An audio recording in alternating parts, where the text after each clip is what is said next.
This is the Simply Home podcast, Ladies Who Build, a podcast for women by women. This is Ashley Wainscott and Michelle Mullins.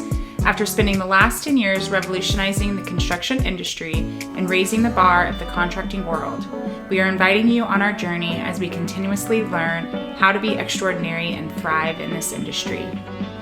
Now come hang with us. Welcome to episode 19, The World of CAD. We are ecstatic to be here with Solveig to get into all the CAD details and really dive into the nitty-gritty of everything CAD. So we're going to be talking about the process of CAD, what it's like to be a CAD designer, our CAD checklists and our process, permitting related to CAD, and then everything you'd consider when you need to build a successful CAD plan for a project.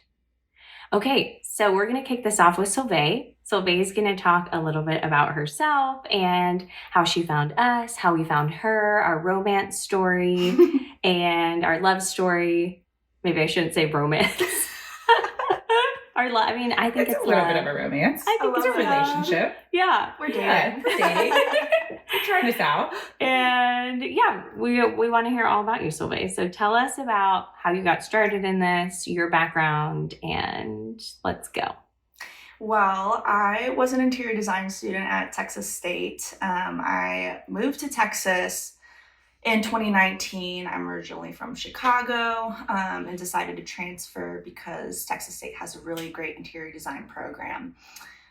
When I was in school, I really liked doing CAD work a lot. I would spend just hours in the computer lab, maybe more so than should be spent in the computer lab. I would bring lunch, dinner. I would just be in there all day. I really liked it a lot. I really enjoyed tutoring other students as well. I've always enjoyed being a mentor and just everything about CAD I just really enjoyed. So I knew that was really what I wanted to do.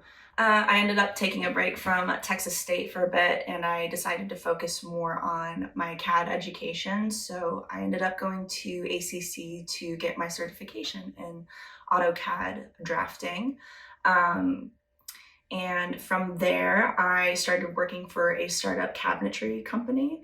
That didn't end up working out. So that's when I found Simply Home on LinkedIn and the rest is history. You found us on LinkedIn? I found you guys on LinkedIn. LinkedIn works. Mm-hmm.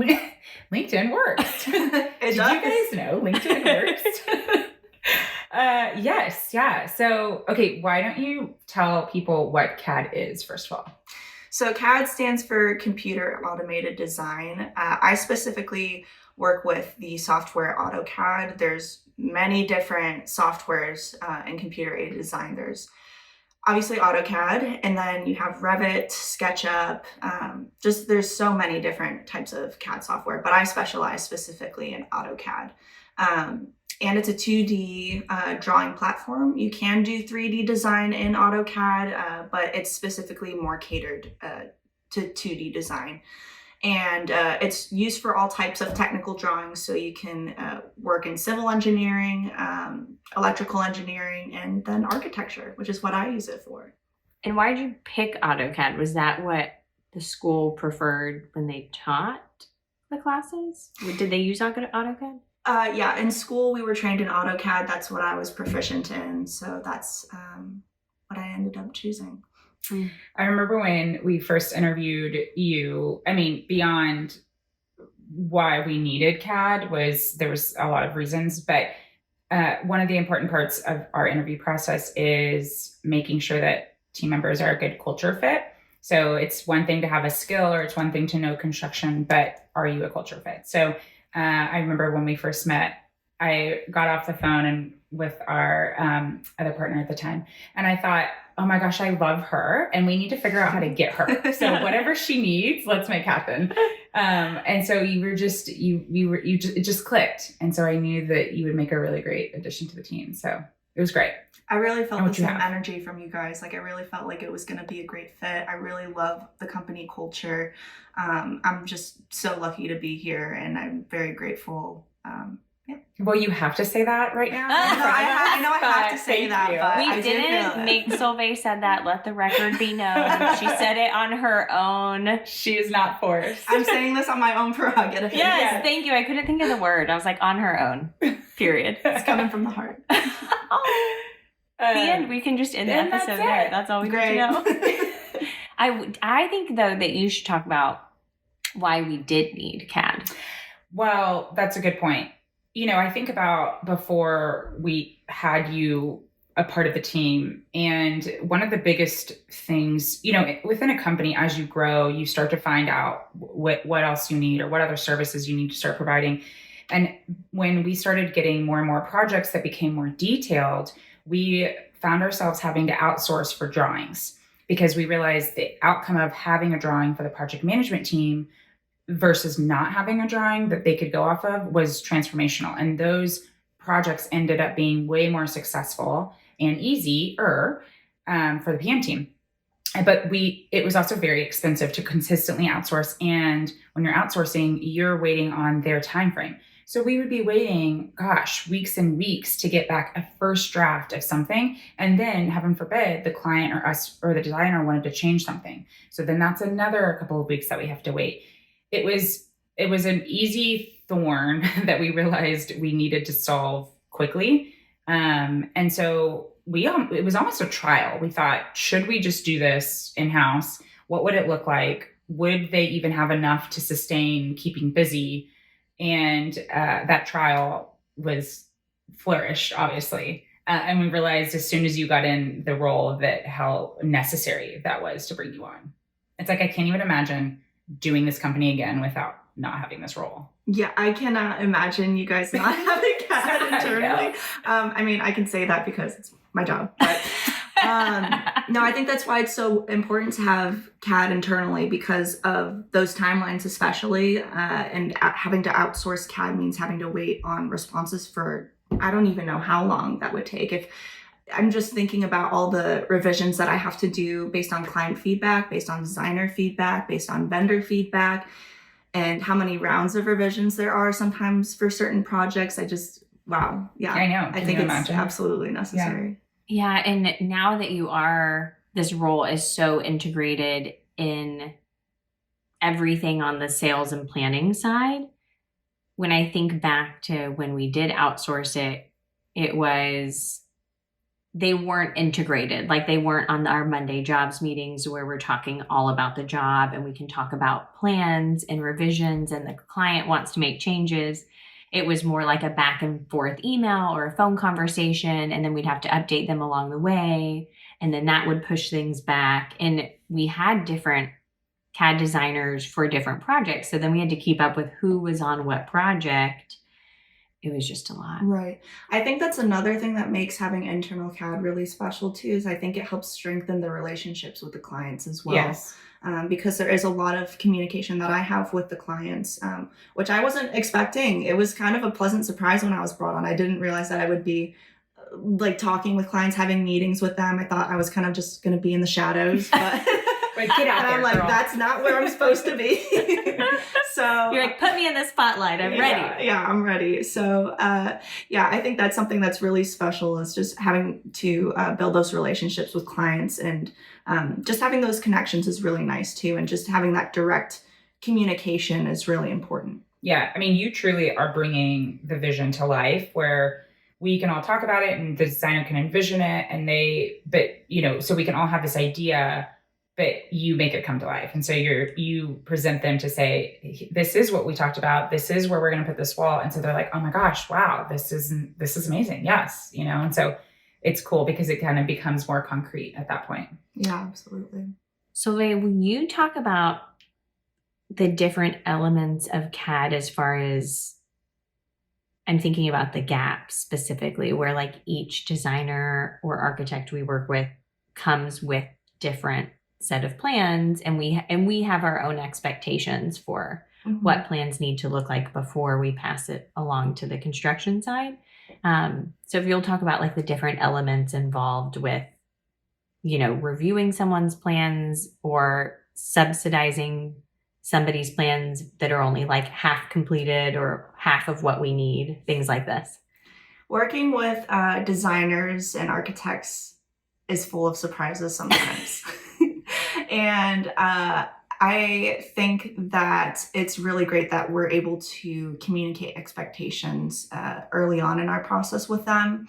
And it's really important because then if we ask them early on if they're able to meet these expectations, if they're not, then we're able to fit that into our schedule to work on the projects that need drawings, because sometimes designers don't have that experience with construction drawings. They're able to complete beautiful renderings, but we're really needing solid construction plans with dimensions and plans that are up to code with electrical, plumbing, everything. So I think that there's designers that are able to fulfill all those expectations. And then there's designers that just need a little bit of guidance here and there, which is where I come in as the gatekeeper of the CAD plans.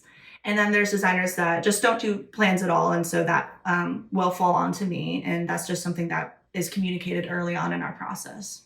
Mm-hmm. Which dictates, the flow and the timeline and how we do things. Exactly. Mm-hmm. I mean, and quantities. No matter if they give us plans, in the industry, we're still responsible for quantities. Mm-hmm. Quantities, takeoffs. Quantities. So yes, it is important. That's a good point for designers if they are doing plans to provide us with their DWG file, which is the drawing file that we work with in AutoCAD, so that I'm able to pull it up in my software and get those takeoffs and dimensions that we need. Okay, so if I am a client coming in to this process, do I need CAD? So what specific projects do you say, yes, this is a requirement, or maybe not? I would say 90% of the time, you will need CAD for a project. I think the only instances where you wouldn't need CAD is if they're really just going to be cosmetic changes, like changing out door fronts to cabinets, changing out hardware, electrical potentially that's staying in the exact same location. So CAD is really needed for any time any layout is going to change, or you're changing out cabinetry, like multiple electrical fixtures. Just if you're really doing a lot of updates is when you'll need CAD. Mm-hmm. Yeah. Okay, so basically everybody. Pretty much everyone. So when in doubt, get CAD. And elevations, which we always struggled with early on, is knowing when you need elevations and when you don't. And now we have a clear determining list, when even something as little as backsplash, knowing where it starts and stops, knowing the design layout, how things are finished around certain areas, like a window, or if there's a certain pattern somewhere. Elevations are super important. I don't think that you can really do a full construction project without them. If you're only given a floor plan that's only given one point of view, you're not seeing what's going on the walls. You don't know what height mirrors or, like you said, backsplash, certain electrical fixtures are going to be without those elevations. So the point of them is to show different heights of different elements. So it's super important for cabinetry as well. Yeah, that's a good point. Whoa. Who are we? The same person. I was going to ask too, because you have floor plans, but then you have elevations, which some people listening may know the difference, but what's the difference? So floor plans are a point of view, like imagine a bird's eye point of view. That's what you're looking at when you're looking at a floor plan. So it's going to show everything that's really happening on the floor. But then you have reflective plans, which show electrical plans, what's going on in the ceiling as well. And then elevations are what is shown on the walls. So it's kind of like a 3D perspective on 2D planes is how I like to describe it. Yeah, that's a good point. Like you're standing there looking at it.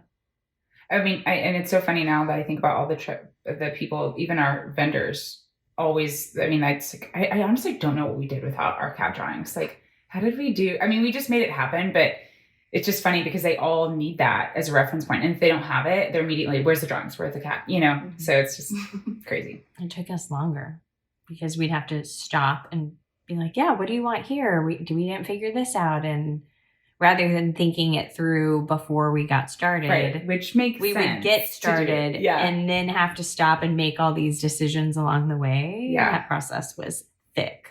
Yeah. Having floor plans and elevations, I think, is really important just to capture all the details. So like you said, nothing is left. Like nobody's left wondering, oh, wait, like what were we going to do here? Like, what do you want to wait? Last minute decisions. Right. It's on the plans. Yeah. It's on the plans. Okay. So one question I was thinking about, and I don't know if CAD, in what ways it would be transformed, but in your opinion, in what ways would you like to see CAD be transformed in the next 10 years? That is a good question. I've thought about this a lot, not in terms of AutoCAD specifically, but in terms of CAD software and what I would really like to see.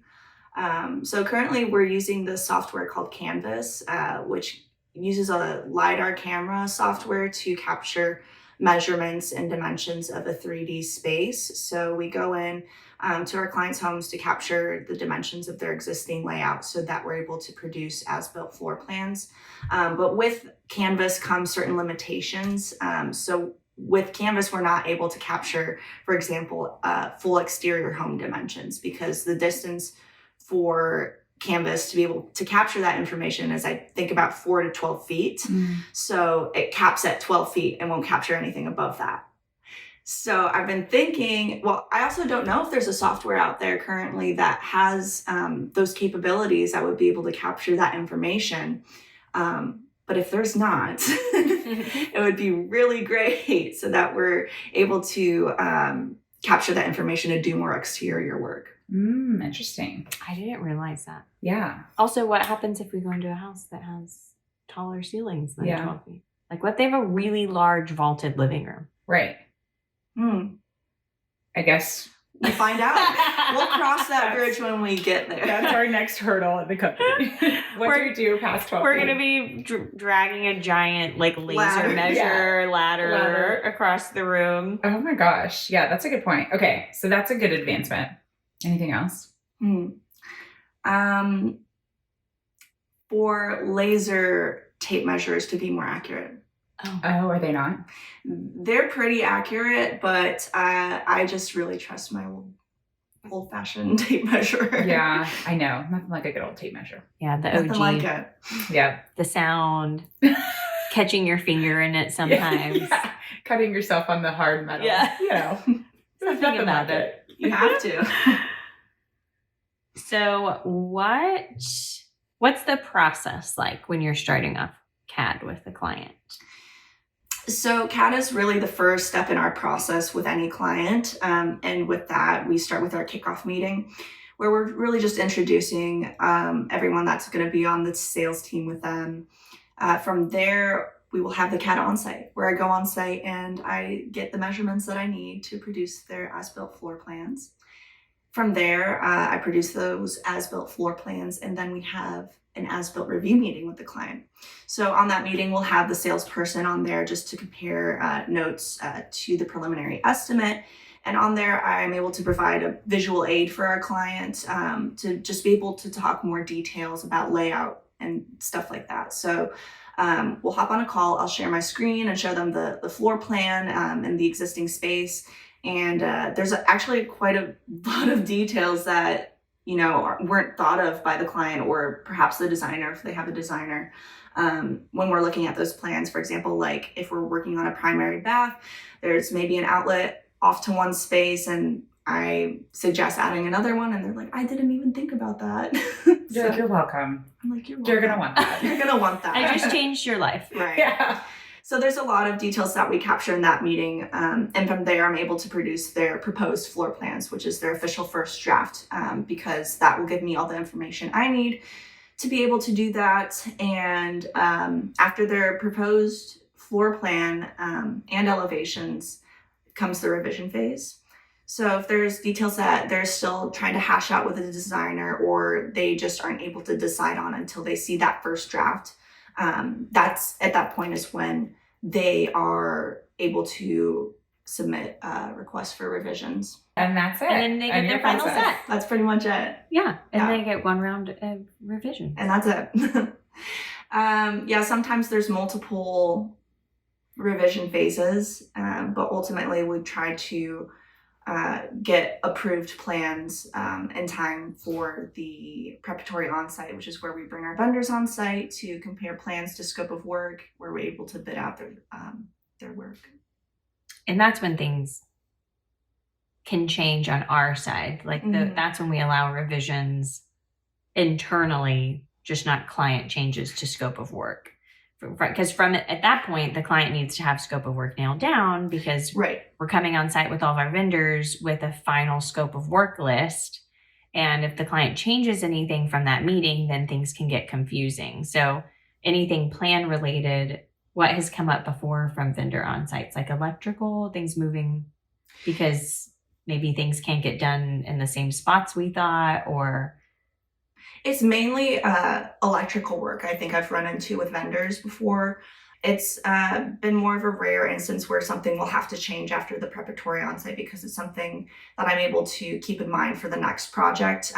But before, yeah, it's mostly been just electrical work. Sometimes if we're reframing a wall or adding a door somewhere, then they'll let us know if we can or can't do that, or what needs to shift in order for that to happen.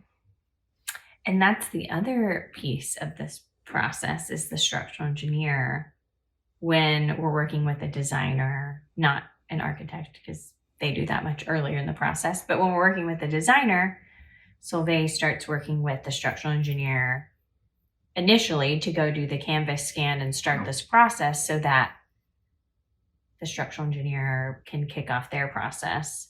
Do you want to talk a little bit about that too? Yeah, so after we have our kickoff meeting, if we're needing a structural engineer for that project, instances where we would need a structural engineer would be if layout is changing in terms of walls shifting. Adding or removing walls is really when we're going to want a structural engineer to come out. So we have them come out and look at the existing framing if they're able to get into the attic. And from there, they're able to write us some notes about what needs to happen in order for the layout to change. Or I'm able to produce proposed drawings for them. Sometimes they will need drawings to work off of so that they can mark on those drawings. And for permitting, sometimes that's necessary for them to mark up those drawings. So that is an instance where I would provide those drawings. So, okay, but you touch on a good point with permitting. Is there a process you have to follow that's specific to permit and city guidelines versus a client just hires us and we don't need to pull permits and you just do a mock-up drawing? Like, is there a difference between that? I think there is a difference. I make sure that all my drawings, whether they're permitted or not, are up to permitting standards. But some things to keep in mind for plans when permitting, you just really need to make sure everything's in line with code. And there are certain things that need to be shown on drawings. For example, if there are any smoke detectors, those need to be present, just small code things like that, the fun stuff.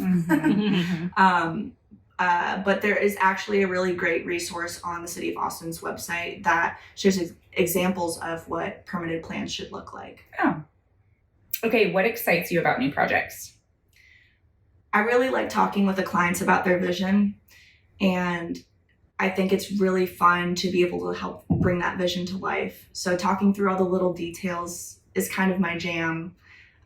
So being able to have those as-built meetings is really great, because that's what really excites me, is talking about the details and working through those, and just seeing the client's eyes light up and them getting excited about the project. And that's what really excites me, I think. Yeah, it is really fun in that stage, because they are excited, and you've seen so many different types of projects. So like you were saying earlier, is you can give recommendations of, hey, I think that you might want an outlet here, or hey, I think that wall might be better shorter versus long, so I think it's nice that you can come with a lot more experience for them, and to kind of show like, well, if you're going to use this space a lot, let's talk about that functionality, and that's fun.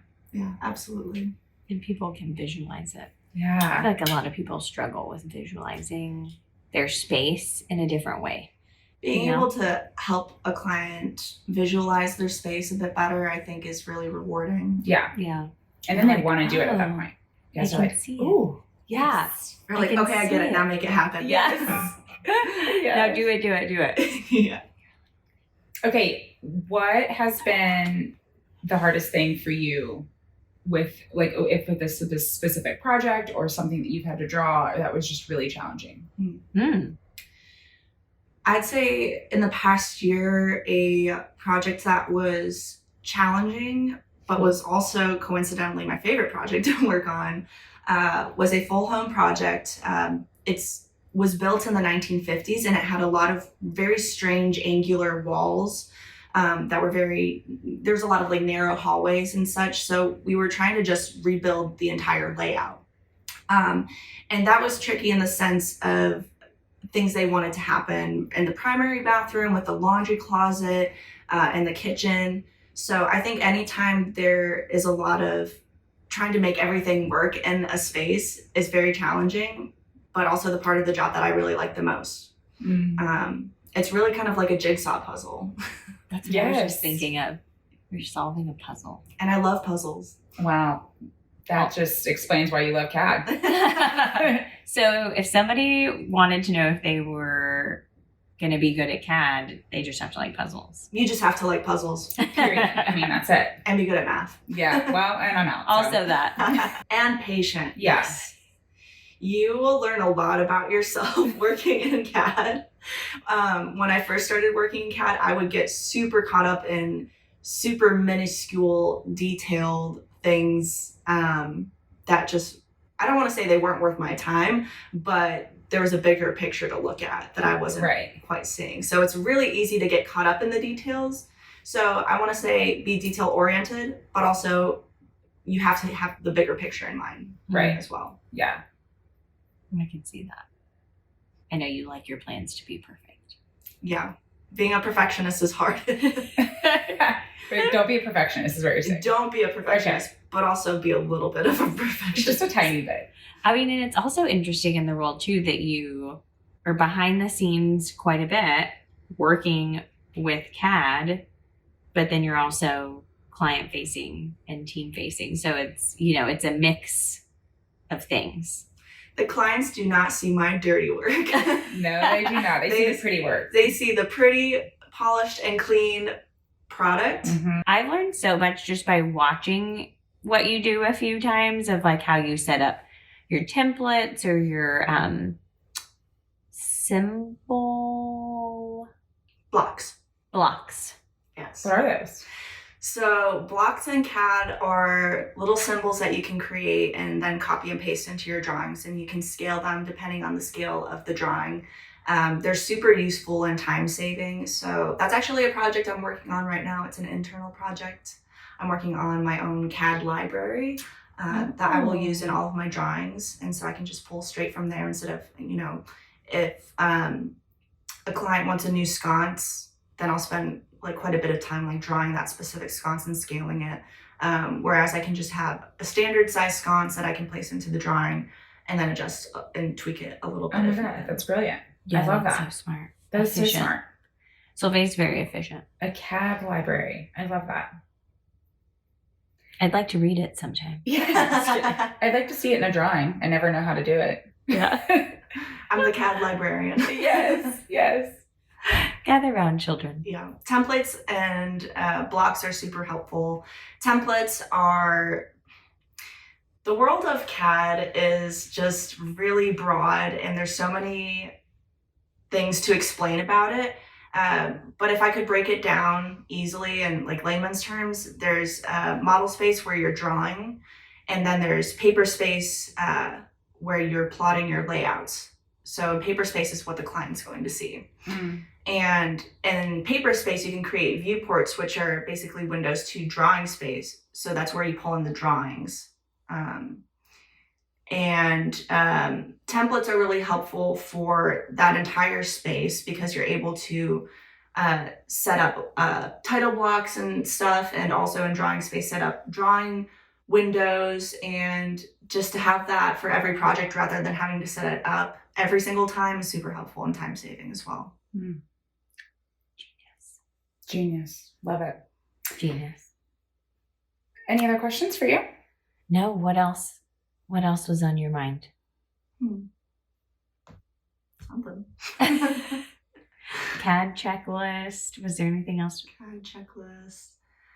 The CAD process is ever changing, I would say. I'm learning all the time, and there's feedback that I get from the project management team as well that's super helpful. And there's a CAD checklist and CAD feedback document that we use that I will reference when I'm creating plans. So if there's ever any updates to that list or any new suggestions that I get from PM, that's something that I reference and will apply to new sets of plans for new projects. Mm-hmm. It's a brilliant internal process just to prevent things from coming up again. Prevent things, being proactive. Yeah. All my favorite things. Yes. A few of my favorite things. Those are your favorite things. Yes, they are. Right. They are. Okay. Do we want to do fun questions? Heck yeah, we do. Okay. All right, Solveig. Okay. What is the best kept secret in Austin, Texas? I feel like I have a couple. Okay. But I'll keep it short. I am a big fan of H Mart, which is all the way in Cedar Park, unfortunately. And I really love Asian food and I love cooking Asian dishes. So I think the next best thing that is a bit closer to South Austin, where I am currently residing, is this little market called Asahi. There's 2 locations. There's one south and then there's one a little bit more north. But it's this really cute little Japanese market. You can go there to get onigiri. They make it fresh every single day. But also if you just need any, like Asian ingredients, they'll have pretty much everything that you will need. Yeah. Amazing. I didn't know about this. I thought H Mart was building a new location, like on Burnett. I think I heard that too. Did you hear this? Wow. Did you hear it? Okay. Am I spreading false information? I swear I might. I don't think it's false. I think it's true. Okay. But for now, I'm going to Asahi. Okay. Asahi. Mm-hmm. Okay, I'm gonna look it up. That's Is this amazing. where you get your matcha too? That is what I was just gonna say. That's also where I get my matcha. Okay, that's what. Okay, got it. Noted. Doot saving. Saved. Okay. All right. What is a hidden talent of yours? I think I've mentioned it a few times, but I really enjoy painting.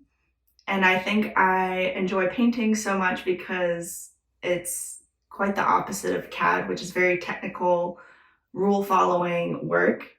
And I like painting because it's very, I think, cathartic, therapeutic, and freeing. And I feel like I get to just be very expressive with it. But also I just really like working with it. It's very malleable, and working with different mediums is super fun. And just, I think you learn a lot about yourself in that way as well when you're painting. It balances the CAD. Yeah. What if you draw your CAD? You end up one day drawing your CAD on there and you're like, oh, what am I doing? What am I doing? Wrong program. Wrong program. You're like the type of person that uses both sides of your brain. You have the creative and then you have the structural, very literal numbers, and then you have the free flowing. That's pretty cool. I need that balance. Yeah. Yeah. That's awesome. Both your lobes get attention. Yeah. You got a smart brain. I think everyone should give both their lobes equal attention. Well, not everybody does, so. Oh my gosh. Okay. Out of all the office supplies, what would be your favorite item? For obvious reasons, my tape measure. You're not the first person that said that, actually. Was a guy. Yeah. Yes. I think he said it, or maybe he said something else. No, he for sure said that. Yeah.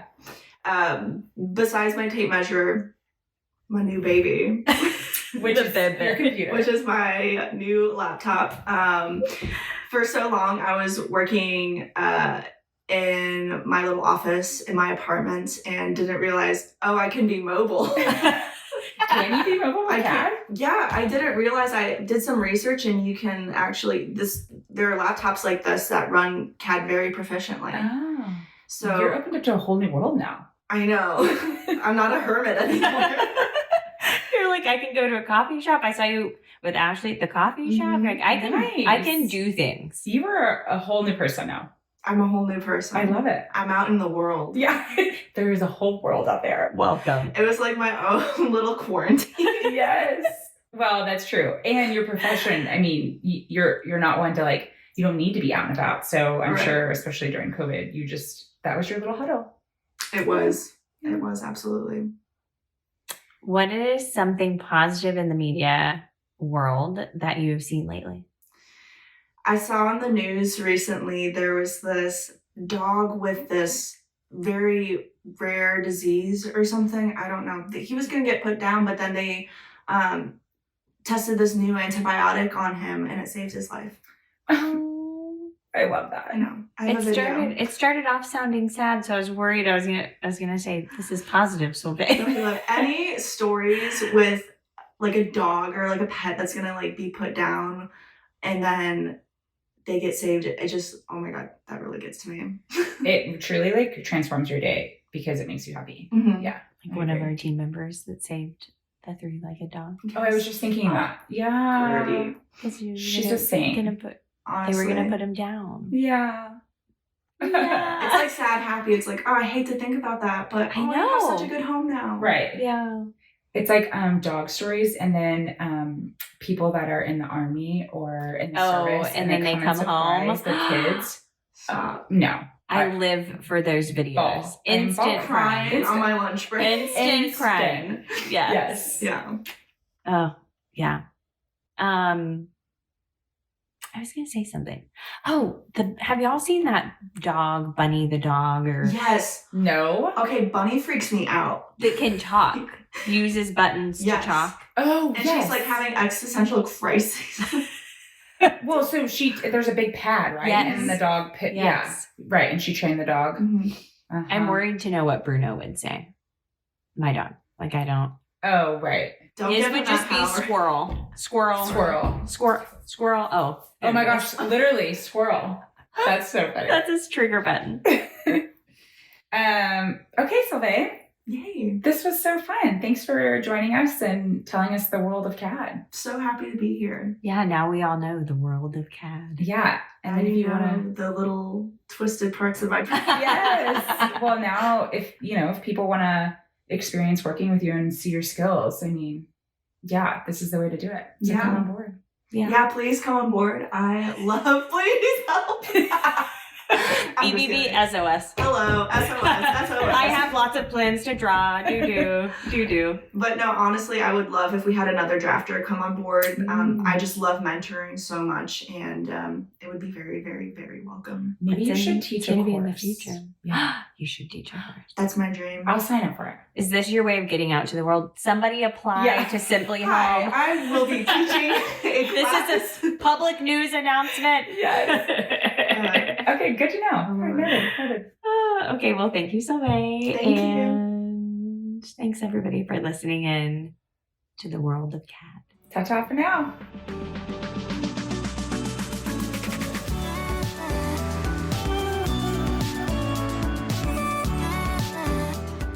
Now that you are hooked to the podcast, you are probably thinking, how can I learn more? Well, sign up for our monthly newsletter to see our newest remodels and the best tips for a stress-free home renovation. With a few easy clicks, you will get to go even more in depth with us as we go behind the scenes with life, projects, and our team. Go to simplyhome.co for the show notes to sign up. See you next time. Bye, y'all.